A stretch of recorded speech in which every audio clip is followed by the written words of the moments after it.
जय श्री राधे। श्री हरिवंश राधा वल्लभ लाल की जय। श्री हित हरिवंश महाप्रभु की जय। परम पूज्य गुरुदेव महाराज की सदा जय हो। बहुत बहुत स्वागत है आप सभी का। आज हम श्रवण करेंगे अजा एकादशी की कथा को, जिसे अन्नदा एकादशी भी कहा जाता है। तो समय व्यर्थ ना गवाते हुए शुरू करते हैं कथा को। एक बार युधिष्ठिर महाराज ने भगवान श्री कृष्ण से पूछा कि हे जनार्दन, मैं आपसे भाद्रपद माह के कृष्ण पक्ष की एकादशी के बारे में जानना चाहता हूँ। इस एकादशी का क्या नाम है, इसके व्रत का क्या विधान है और इस व्रत को करने से किस फल की प्राप्ति होती है। आप कृपया करके मुझे यह सब विस्तार पूर्वक बताइए। तो भगवान युधिष्ठिर को ही नहीं, हम सबको बता रहे हैं, बड़े ध्यान से सुनिए। भगवान ने कहा, हे कुंती पुत्र, भाद्रपद माह के कृष्ण पक्ष की एकादशी को अजा एकादशी या अन्नदा एकादशी भी कहा जाता है। इसका व्रत करने से सभी पाप नष्ट हो जाते हैं। इस लोक और परलोक में मदद करने वाली इस एकादशी के व्रत के समान दूसरा कोई व्रत नहीं है।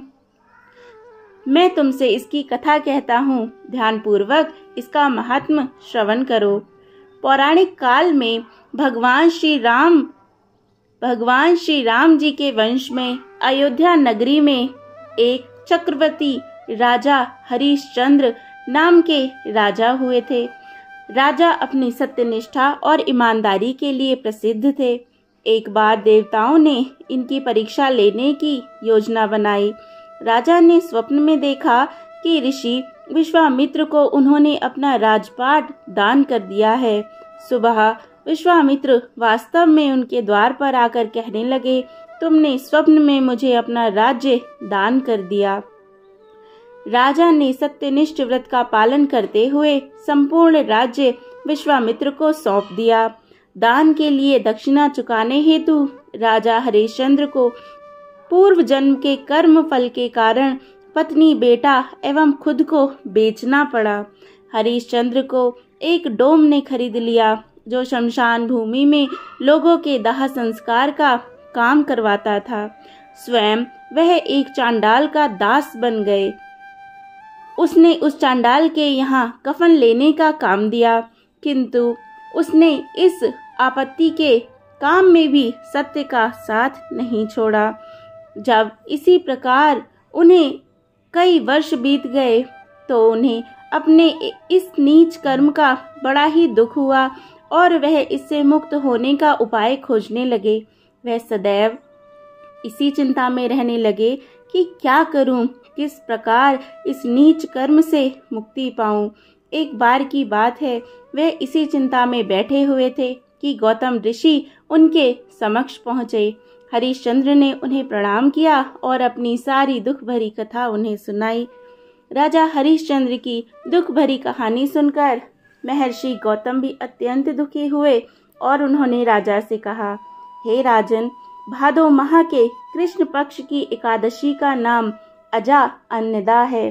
तुम उस एकादशी का विधान पूर्वक व्रत करो, रात्रि को जागरण करो, इससे तुम्हारे सभी पाप नष्ट हो जाएंगे। महर्षि गौतम इतना कहकर चले गए। अजा नाम की एकादशी आने पर राजा हरिश्चंद्र ने महर्षि के कहे अनुसार विधान पूर्वक उपवास तथा रात्रि जागरण भी किया। इस व्रत के प्रभाव से राजा के सभी पाप नष्ट हो गए। उस समय स्वर्ग में नगाड़े बजने लगे तथा पुष्पों की वर्षा होने लगी। उन्होंने अपने सामने ब्रह्मा, विष्णु, महेश तथा देवेंद्र आदि देवताओं को खड़ा पाया। उन्होंने अपने मृतक पुत्र को जीवित तथा पत्नी को राजसी वस्त्र तथा आभूषणों से अलंकृत देखा। व्रत के प्रभाव से राजा को पुनः अपने राज्य की प्राप्ति हुई। वास्तव में एक ऋषि ने राजा की परीक्षा लेने के लिए यह सब कौतुक किया था। वो ऋषि थे विश्वामित्र जी, और सिर्फ वही नहीं, सभी देवता भी उनके साथ थे।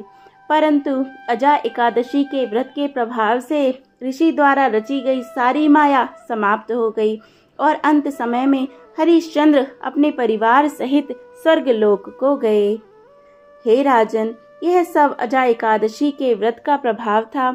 जो मनुष्य इस उपवास को विधान पूर्वक करते हैं तथा रात्रि जागरण करते हैं, उनके सभी पाप नष्ट हो जाते हैं और अंत में वे स्वर्ग को प्राप्त करते हैं।